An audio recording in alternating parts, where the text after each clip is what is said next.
ป๊าดมื้อนี้ตื่นเต้นคักอาบน้ำตั้งแต่4โมงว่าสิไปเลาะแต่ว่าเวลานี่2ทุ่มแล้วทุกคนบ่มีแรงย่างสาเหตุที่บ่มีแรงย่างก็นั่งรถตั้ง10กว่าชั่วโมงทุกคนเมื่อยแรงๆพลอยเป็นคนเมารถง่ายกินยาเข้าไปก็ยังเมาอยู่พอดึกๆสิฮอด3ทุ่มปัญหาออกมาตลาดเขาเจ้าโจนสิปิดตลาดก็กว้างกว่าตลาดนี่พลอยไปเบิ่งในแผนที่เอิ้นว่าตลาดคลองถมแถมของก็มีแต่อันถึกๆเลาะไปเลาะมาในหัวตอนนี้ก็คิดอยากไปเลาะแคมป์โค้งกับปานนั้นทุกคนเพราะว่าไปแคมป์โค้งก็ม่วนๆทุกคนแถมคนหลายของก็หลายคือกันเลยมื้อนี้ก็บ่มีโอกาสได้ไปเพราะออกมาเลาะดึกมื้ออื่นก็ต้องกลับบ่เว้าหลายยายห่างทุกคนขอซื้อน้ำปั่นก่อนในเวลานี้เว้าเรื่องซื้อน้ำปั่นแล้วก่อนหน้านี้พลอยไปสั่งแก๊บป๊าดทุกคนสั่งส้มตำมาแซ่บขนาดบ่ว่าจะอยู่ไสสิ่งที่เราขาดบ่ได้นั่นก็คือตำบักหุ่งนั่นเองเว้าแล้วก็หิวข้าวอีกแล้วมาแวะซื้อข้าวมันไก่ก่อนนะกล่องละ20บาทเองลาวก็รุดให้3กล่อง50พลอยก็จัดเลย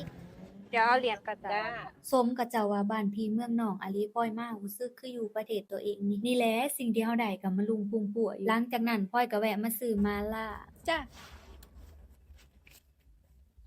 นี่จ้ะ